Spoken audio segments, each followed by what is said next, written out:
for weight loss. Low carb, high fiber, generous protein, and healthy fats. By embracing a low-carb, high-fiber, and protein-rich diet, you can effectively curb hunger, stabilize blood sugar, and accelerate your body's fat-burning potential. In this video, we'll uncover the secrets of Dr. Barbara's approach to rapid fat loss and weight management.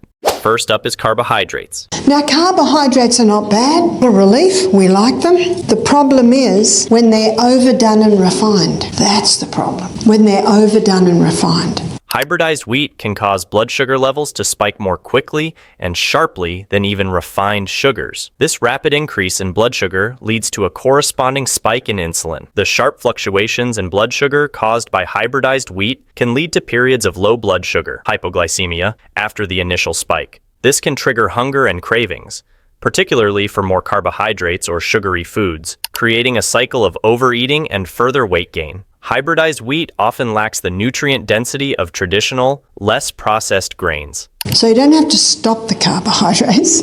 You just have to make sure they're not overdone, they're not refined, and ideally use replacements for the wheat. Next up is eating schedule. One of the best things that you can do for weight loss is to eat breakfast like a king, lunch like a queen, and then tea like a pauper, or you call it supper, yeah? What many people are doing today, and I see it in many countries I go to, they eat breakfast like the pauper, they eat lunch like the pauper, and the tea or the supper is the king and the queen together. The body's metabolism is naturally higher in the morning due to the circadian rhythm.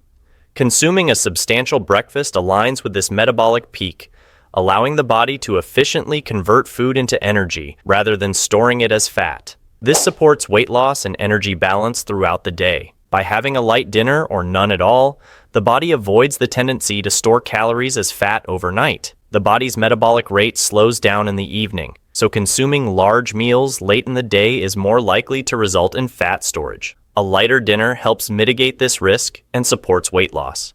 Eating a substantial breakfast and a moderate lunch provides steady energy throughout the day, reducing the likelihood of energy crashes that can lead to overeating or unhealthy snacking. Changing the times that you eat, that makes a big difference. And changing the food you eat makes a huge difference. I was reading the testimony of a chef. He was large, obese, and he said he used to eat little bits all day long. All day long. That's all he'd eat, little bits all day long. So he decided to do an experiment. He decided to get all the little bits and put it into 3 meals and have most of it at breakfast and lunch. And he lost a lot of weight. And he ate the same amount of food. And he ate the same type of food. He just changed the times when he did it. Because he gave his stomach a break. Dr. Barbara emphasizes the importance of consolidating food intake into 2 or 3 meals per day without snacking in between. This strategy allows the digestive system to rest, which is essential for metabolic health. By spacing out meals and avoiding constant snacking, the body has time to properly process and regulate blood sugar levels. This helps improve insulin sensitivity, which is crucial for preventing fat storage and managing weight. When insulin levels are stable, the body is less likely to store excess calories as fat. Eating only during specific windows typically leads to a reduction in overall caloric intake. Without the constant opportunity to snack, people are less likely to consume extra calories that contribute to weight gain. But when someone has a balanced meal, which is shown here, it takes about 3.5 to 4 hours to digest. And then the stomach loves a 1-hour rest. Let your stomach have a rest between meals. And in that rest time, it has time to revive and restore and replace the digestive enzymes it used at the last meal. How fatty diet help in losing weight? Especially when people go on a weight loss diet and stop all the fat, yeah? Fat-free this, fat-free that, fat-free, fat-free, fat-free. And yet what are they eating? Lots of carbohydrates. Do you know fat gives the feeling of satiation or satisfaction? And the best weight loss diet is a diet that stops your hunger. And fat stops the hunger.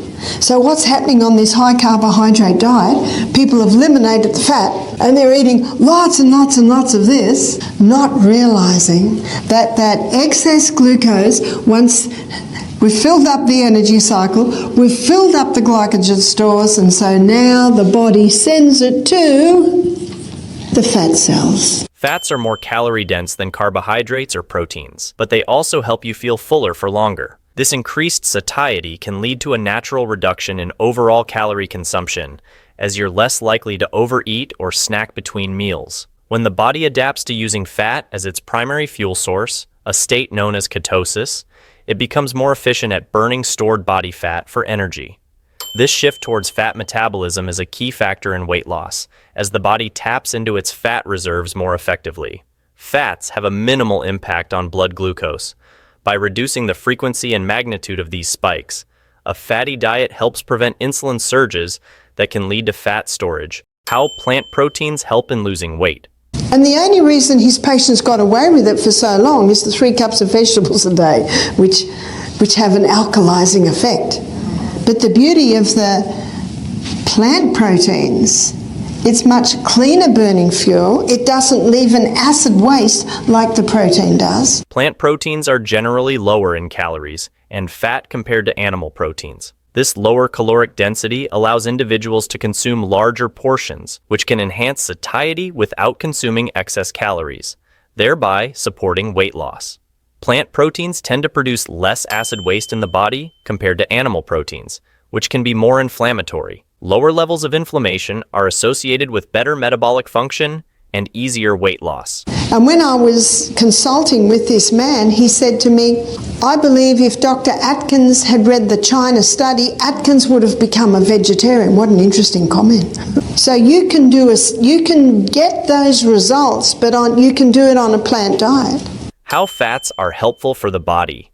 Fat is essential. The fat-free diet is a dangerous diet. According to Dr. Barbara, a fat-free diet is dangerous because the body requires certain fats for vital functions. Fats are essential for brain health, as the brain is the fattiest organ and relies on fat for proper function. The myelin sheath around nerve cells, crucial for nerve signal transmission, is primarily composed of fat. Without adequate fat intake, the body's ability to repair and maintain this sheath is compromised, leading to neurological issues like Parkinson's, multiple sclerosis, and dementia. There are fats that'll kill and there are fats that'll heal.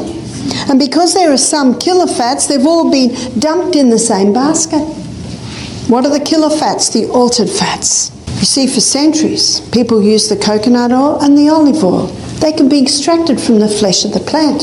But those hard seeds, they couldn't really get the oils out until they developed high heat chemical equipment to extract oil from hard seeds. And because they use chemicals and heat, they destroy the oils immediately. So there's clear plastic bottles that have got sunflower oil, peanut oil, soy oil. Don't touch them. They're the oils that can help to damage the arterial wall. They're the dangerous oils. Killer fats, such as those found in altered or refined oils, are particularly harmful. These fats can damage arterial walls, leading to cardiovascular diseases. Unlike healthy fats like coconut oil or olive oil, which are heat-resistant and safe, these altered fats oxidize easily, causing inflammation and promoting fat storage. This inflammation not only contributes to obesity, but also increases the risk of chronic diseases, making these fats particularly destructive to health. How high-intensity exercise is the best way to lose weight. When you're getting to the end of maybe your 3rd set of high intensity, your glycogen stores have all been used up. You've used up your glycogen stores and you're needing more fuel. You've got 3 more to go. And the body sees that. It speaks to the pituitary gland to release the human growth hormone. When we're doing the high intensity exercise and the body sees that we need some more fuel, it causes a release of the human growth hormone, which stimulates a release of hormone-sensitive lipase. Lipase is an enzyme that breaks down fat. This process shifts the body from burning glucose to burning fat, which is more energy efficient and supports weight loss. By increasing the availability of free fatty acids, HSL enhances fat oxidation, helping to reduce body fat. The effect of HGH extends beyond the workout, keeping the body in a fat-burning state for up to 24 hours, making high-intensity exercise a powerful tool for weight loss and metabolic health. The human growth hormone also increases the body's ability to utilize protein. This week we've looked at the importance of eating sufficient protein. I find that people that are on this high carbohydrate diet, they're often protein deficient. Protein's an essential nutrient. Maintaining or increasing muscle mass is key to weight loss because muscle tissue burns more calories at rest than fat tissue, thereby boosting overall metabolism. By promoting protein synthesis and muscle growth, Human growth hormone increases the circulation of the blood to the skin.